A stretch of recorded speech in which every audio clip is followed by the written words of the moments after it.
Eat a lot, that one is nowhere. It's this category of people called the millennial. Who? I don't know who. I probably get a lot of haters after this. Not real. I think for real.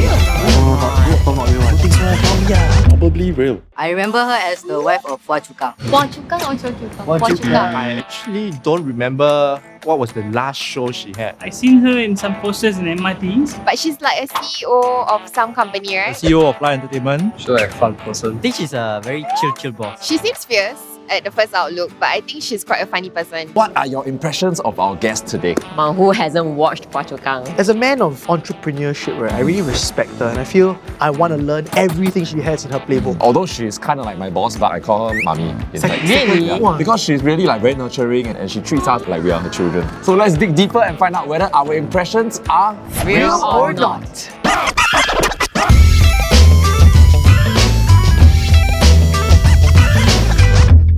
Our guest for today is one of the most well-known entrepreneurs in Singapore and arguably one of the best bosses in Singapore, JB, and some say Batam. Ladies and gentlemen, let's welcome Irene Ang. Hey, I will sign your check for this month plus next month. Thank you. That's the correct opening. Irene seems like a good boss because of her fun and chill image. Seems like, yeah. Is this real or not? No. Personally, I would say Irene is a great boss, regardless of her chill or fun image. If you genuinely know her like behind the scenes, right, like she genuinely loves developing the youth, getting to know the youth, helping them realize who they can become and everything. I believe that if you're in here for like 20 over years trying to do like talent nurturing, right, it's not just fun and games, there's a real passion behind it. People ever ask me like, of all the things you do, right, you act, you're a comedian, you're an entrepreneur, I mean, what inspires me to keep going? And I would say people, watching people grow. And also the thing that pains me is also when people don't grow. And they blame on society, they blame on no opportunity. That irks me because I always say opportunity knock on those who are prepared. Which is the reason why even the people laugh at me last time I go Channel 8, I let them laugh, then I practice until now, I I for one don't believe in luck. I for one feel that you should always be prepared. And I push my kids very tough. Like Tosh, at first he said, I cannot act, this role is too big for me. I got him who,金马奖影后, okay? Yan Yan was my teacher. Really? Yeah. Yes. And from that role, I got nominated for Best Actor in Canada. Yeah. That's sick, dude. So our role is to see something in a young person and say, no, you are the person to do this. Irene Ang's breakthrough role on Phua Chu Kang is the sole reason for her massive popularity. Is this real or not? I feel like it definitely helped a lot, right? I think it helped, but also there's a brain behind it. You don't stay in show business for so long and reach the level that Irene is at without doing more than just having Your one core chance. level. Hey, no, you think that's one of the biggest reasons for your success? I think Chinese has this saying, 饮水思源, which I hold very dearly. So I always credit my success as an artist to a breakthrough role, just like Sergeant Ong, we always appreciate it, but we cannot stop there. So I will always eternally be grateful. I mean, I get asked all the time, if Phua Chu Kang is going to come back, are you going to do? And we always say yes. At first I thought, when you reach 50, you can like retire or semi-retire, don't need to work. Then I realized now I got 50 over children to feed. They eat a lot, this one. No, eat a lot, that one is nowhere. Now, so I need to continue to work so that we can continue to create and find jobs for them. Singapore market is so small. So let's say compared to Hong Kong or Korea or China. So if our market is so small, we should build our career like our HDB, many layers. So from very, very onset, when I became an artist, TV, comedian, then I became a host, then I do theatre, then I have to do Chinese, then I sometimes also cross over to Surya. Then after that, now I have to learn social media. I'm so lacking behind social media compared to all of you. But I still have to do, because you have to stay relevant. You have to keep learning new tricks and new things. So let's go and learn Chinese. Then now I can 一把波到这样子，全部哇，太好了，太好了！对，所以我们 That's why their skills. Your Mandarin also improve a lot. So the government puts in about $500 for your skills future credit. I see. And I recently used mine to learn Vietnamese. Find a Vietnamese wife, That's why I did. Vietnamese wife. I'm getting married next year to my Vietnamese wife. Yeah, that's why he went to learn. See, it's the skill future is not just for skill, it's for Singapore's population. Oh yeah, I'm trying to make the replacement rate go up. That's my job. A lot of people are not using it, and I'm a negler for that one.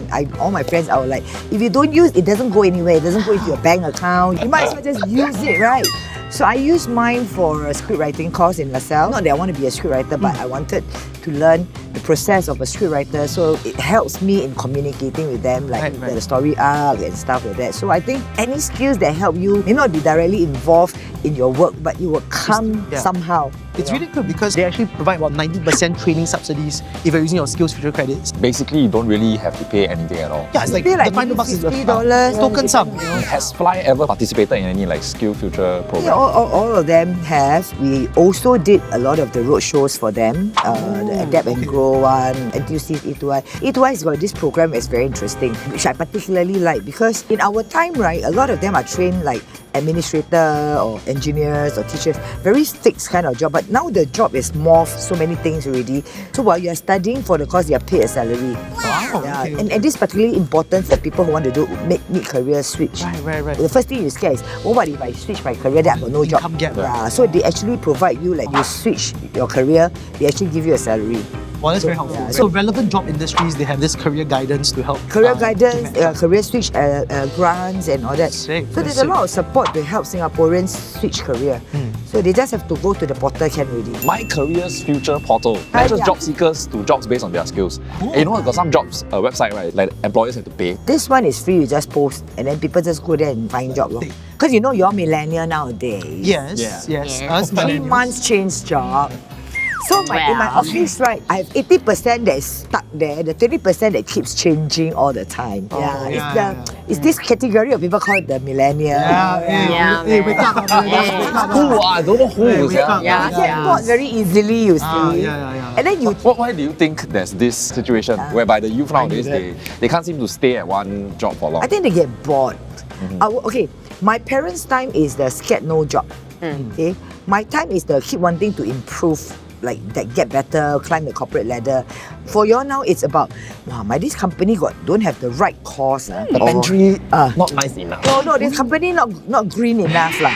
Then the boss never listen, interrupted me. I feel hurt lah. I feel quite attacked, yeah. I feel quite attacked, yeah. But to be fair, I feel like fresh grads, they just want to try a bit of everything. I feel that it's okay if you just graduated, like in the first 2 years, you try out different things. But at some point, you really need to settle down because your career path can only move if you start to focus on something, hone a skill. And I probably get a lot of haters after this. Your generation, like a little bit of 挫折 only like give up already, you know. Like the resilience is lesser than our time. Maybe we suffer more when we're growing up. Maybe you all are the more fortunate bunch. Don't you guys agree that it's actually very hard for fresh grads to find jobs? Yeah, but thankfully there's the Career Starter program, and this is a way to connect fresh grads with the relevant skills, like an easy start-off platform. So for example, you can learn how to apply for resumes. Our time interview our skills. time is ask people lend us. copy. And then suddenly I got motorcycle still. Because my brother one, I can take my brother one, right? The guy said, we can ride motorcycle, can deliver things. I said, got motorcycle man. I take a blanco. Oh my gosh! I did some research online and I found out that diploma and degree courses, right, is set to increase by 45 million each year. As in the education cost of Singapore. The budget that we're going to spend on education, and we're hoping to hit about 55,000 students to get benefits from these enhanced bursaries. Your facilities these days are ridiculous. You graduate a while already. Recently, I went to have lunch at one of the ITE in Ang Mo Kio. Like restaurant like that. Like, not like our time, the school, you know, a few toting and then a few chair like that, then your car like that. It's really state of the art, you know. Singapore Poly got 5 canteen. No wonder we got obesity problem. That's not bad. I mean, nowadays you can still use all these upgrading programs. So if you're an IT or poly, you don't have to worry too much. You can still get the relevant skills you need in the future. Like one of our intern, after an internship from Poly, and then she wanted to go into a degree. Then we signed on this Earn As You Learn program. So she go to school, 40 hours or what a week, but the rest of the time she work with us. Certain days she has to go off early at 5 o'clock, or certain days she come in late or whatever. Then exam time we let her a half day off after. Then she get paid, and then her study is paid for. So education is free, and then she still get a salary. Oh, that's very good. Yeah, my time don't have lor. What inspired you to start Fly? Problems lor. The first problem is the TV station never offered me a contract, you know. Then I decided to ask my friend to pretend to be my manager. Then she on the phone, I write the answer for her. Really? Yeah. Then I realised there's no this kind of company in the industry at that point. So there's a hole there for us to fill. Do you know that time when I started Fly, I don't even know how to do artist management. I want to find contracts and all this. The whole Singapore bookstore library, there's not even one book. Not even one book on artist management. Oh, So I think it's school of hard knocks lah for you. You learn along the way lah. in Google. And then people say, wow, this one new actress Kaka want to start this agency. Who she thinks she is. A lot of naysayers. So one advice for entrepreneur, if you want to do something, try. But if you try and really cannot, don't force it. Don't be stubborn.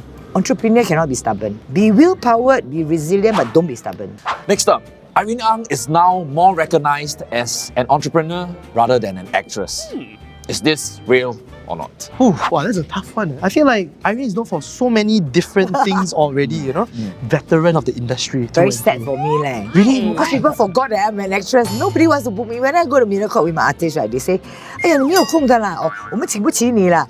I'm like, my rates never And they always change. assume that you are fully booked. Yeah, I'm very free to film. Because I work, you know, I work 3 a.m. also I work. So when I do my fly stuff, there's no deadline to where I stop work. So filming, I can make time. Let the record show that I'm available for filming. But I'm more careful in terms of where I spend my time on filming. Okay. With people that I like, with projects and with programs that I believe in. Because this industry is very small, it's all about, it's like 大家庭, you know, then you really just help each other out. So what are your plans for 2020? Wow, 2020 is very exciting because Fly is turning 20 and in 2020, we're hoping to put together some shows, some anniversary shows and build more content on our Fly Flicks. It's my first time producing YouTube own content. Wow, that's very cool. That's very cool. With our artists, whoever free, then we slot in and then do stuff. Free, together. free. Free in terms of rate or free in terms of time? Oh yeah. I asked my manager to. I've taught you well. Huh? Yeah. Yes, I'm praying that this app that I'm planning. An app? Oh my god, that's so millennial. I hope that it can be launched on time. So we want to thank our guest today, Irene Ang. Thanks for joining us today. Yes. Thank you for having me, and I hope I don't piss any millennial off. Nothing to do with Fly. Nothing to do with them. Okay. They are innocent one. Don't bash them. So after our conversation with Irene today, what are your impressions of her now? I want to be adopted by her. I feel I learned a lot. Like she dropped so many gems today. You hear all these stories about how successful she is and the kind of effort she puts in the industry, but now that we got to spend a lot more time with her, you can really see she really has a heart of gold and the way she takes care of people around her, not just like the Fly entertainment people, but she cares about the scene. So we've come to the end of the very first episode of Real or Not. We'll see you guys next time. No airs, and we just like chit chat like old friends. You just say she has no ass. When watching girls, I'll be like, play no. games. Oh, nobody like lah. I don't know. A lot of people think that she is the older one. Why though?